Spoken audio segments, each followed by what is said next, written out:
Hi, it's the 18th of December 2011, and you're watching Bernie Goldbach walk through the Sunday Times and Sunday Business Post with an elf, Mia. 7 or 8 things here today. First thing here is from Tom Lyons and Gavin Sheridan, talking about the Irish Bank Resolution Corporation, which I think is another name for Anglo, and the amount of money they're going to lose over the next three years. They're defining a stress case as a 70% drop from peak commercial prices in Ireland, 60% fall in America and Britain. And basically what this means is the big portfolio that Anglo has is going to be sold off, discounted between 20 and 30%. That's a loss of about $330 million to Irish taxpayers.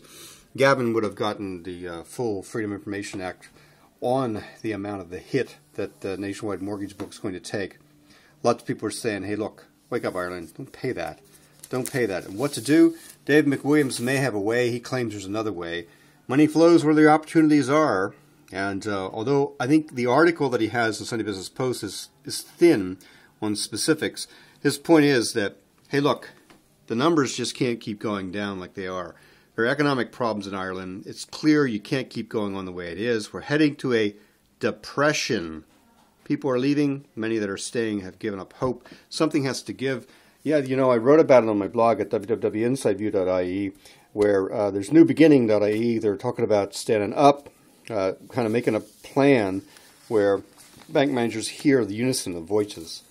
Congrats here to Adrian Weckler. As I put up on my Twitter account at topgold, Adrian's become the business editor, the assistant editor. He's moved from being the business editor to the assistant editor of the Sunday Business Post.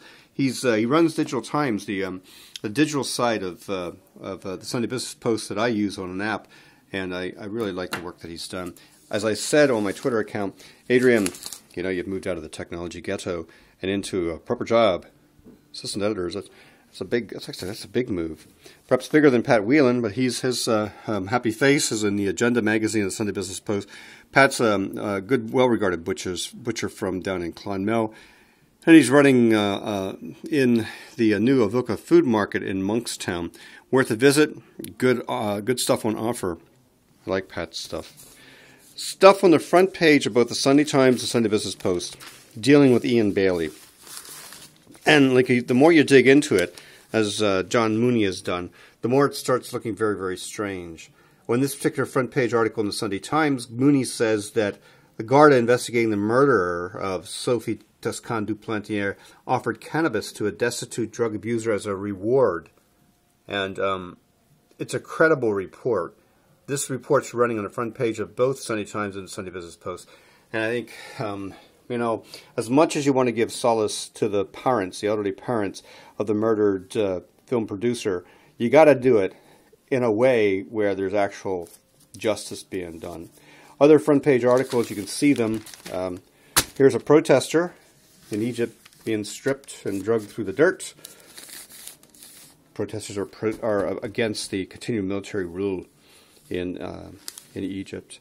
And other front page articles dealing with support for the government coalition in Ireland plunging after the budget. Think outside the box. Think outside the inbox. I like this. An IT worker who gave up email in 2008 tells Rosie Kinchin why others are joining the backlash. Luis Suarez is the one. Luis Suarez basically said, look, he told his employers at IBM that, look, I'm not going to be answering all your email. And he pushes the replies to office work over to social networks and to straightforward business calls. This is an interesting approach. You know, I'm trying to do it as well.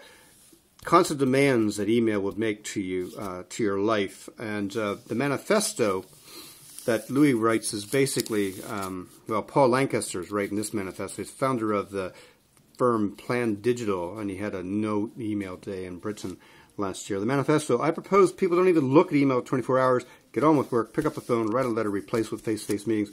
It's kind of like the way I work, but the problem is those I work for don't appreciate it. So you got to have a two-way flow to make proper communication work. The ideas inside the better running of your technology workload is actually, you know, technology being used with a human touch. Mark Hurst, author of Bit Literacy, A Guide to Avoiding Information Overload, agrees. Problem isn't with technology, it's a human issue. People haven't been taught to use tech properly. So, If I had less email, I could use this kind of check better. The one thing that I would like, well actually it's two, €10, the touchscreen gloves from Vodafone for €10. You can buy them at Debenhams as well. That's the #1 search for Christmas item on my blog at www.insideview.e. And this thing here, I really like music in my pocket. The Sony Ericsson Live with Walkman. It's a bog standard Android phone, but it's a really clever way of doing a smart browsing experience along with really good music management. Okay, you want to check out the rest of my stories? They're over on topgold at Twitter. Or you could do the smart thing. Just download this app from the Sunday Business Post, you know, and watch the news unfold weekday, or get the whole subscription and watch it go through your hand while you're waiting for the bus or answering emails. Okay, Sunday, another week until Christmas. You can see the back garden in Subbridge. It's green, it's Ireland, it's blue, it's lovely. Flickr.com/photos/Irish eyes cover the rest of these photos. Thanks for listening. Take care. Bye for now.